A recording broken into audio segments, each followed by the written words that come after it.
With relations between Canada and the U.S. still strained by Donald Trump's tariffs, the government is looking to bolster its economic and political ties with Mexico.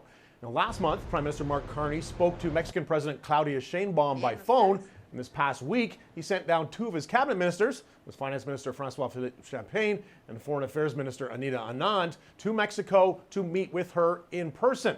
Now, Mexico, of course, has been part of the North American Trade Pact since the 1990s, but now shares with Canada some mutual interests, and that is enhancing trade with other countries absent the United States.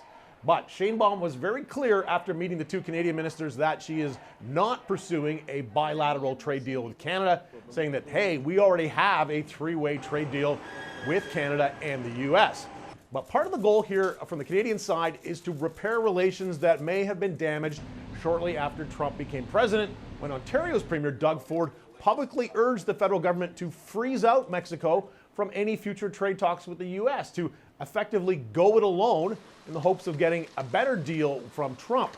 Now, that approach didn't really work, and it may make it harder to present a united front when the renegotiations of the CUSMA, or USMCA trade deal, begin in earnest next summer. Now, so far, it looks like Mexico is actually doing better with the Trump administration than Canada has. When the August 1st deadline Trump set for additional tariffs, he raised the rate on Canada from 25% to 35%, but agreed to hold off raising duties on Mexican imports for 90 days while negotiations continue.